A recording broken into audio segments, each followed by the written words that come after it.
ଯାହା ହଉ ଇଏ ଗଛଟିକୁ ପୋତା ଯାଇଥିଲା ଲୋକମାନେ ସବୁ ଛିଣ୍ଡେଇକି ନେଇଯାଉଛନ୍ତି ପତ୍ର ଅବସ୍ଥା ଠିକ୍ ଅଛି। ଏ ଗଛ ବି ଆମେ ପକେଇଥିଲୁ ଅମୃତଭଣ୍ଡା ଗଛ ଗଛ ମାକଡ଼ ଖାଇଯାଉଛି ଇଏ ଅମୃତଭଣ୍ଡା ଗଛ ଇଏ ସଜନା ଗଛ ହେଲା। ଯାହା ଗୁଆ ଗଛ ପଡ଼ିଥିଲା ଗୁଆ ଗଛର ଯତ୍ନ ନେଇକିରି ଭଲ ହେଉଛି। ଏଇଠି ଗୋଟେ ଜିନିଷ ମୁଁ ଦେଖୁଛି ଗୋଟେ ଆମର ଏଇଟା ଲେମ୍ବୁ ଗଛଟି ଲାଗିଥିଲା ଲେମ୍ବୁ ଗଛ ଦିହରେ ସେ ପୋକ ଲାଗି ଯାଉଛନ୍ତି। ସେ ଯେଉଁ ପୋକ ଜଉଆ ପକେଇ କ'ଣ ତା ପତ୍ର ଗୋଟିଏ ହେଲେ ରଖୁନାହାନ୍ତି। ମୋର ଆସିବା ହେଇଗଲା ଏଠିକି ବୋଧେ 3 ବର୍ଷ।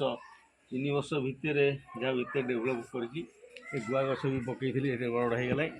ଏ ପିଜୁଳି ଗଛଟା ପିଜୁଳି ଗଛ ବି ବଢ଼ିଆକିରି ହେଇଛି। ଏ ଗଛଟା ଫାଟି ଯାଇଥିଲା ବିଫଡ଼ା ହେଇଯାଇଥିଲା ତତେ ଭଲ ହେଇଛି ହେଲା। ଦେଖିଲି ଗୋଟେ ଦେଖିବା କେଉଁଠି ମଞ୍ଜି ଫୁଲ ଫୁଟିଯିବ ଦେଖିବା ଗଛ ଫଳ କେଉଁଠି ହେଇଛି। ଆଚ୍ଛା ଠିକ୍ ଅଛି।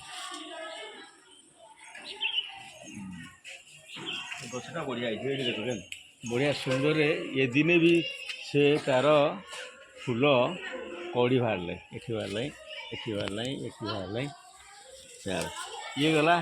ତାପରେ ଏଠି ଗୋଟେ ମୁଁ ଦେଖିଲି ପତରରାଜ ଗଛ ଯେଉଁଟାକି ତା'ର ବଢ଼ିଆ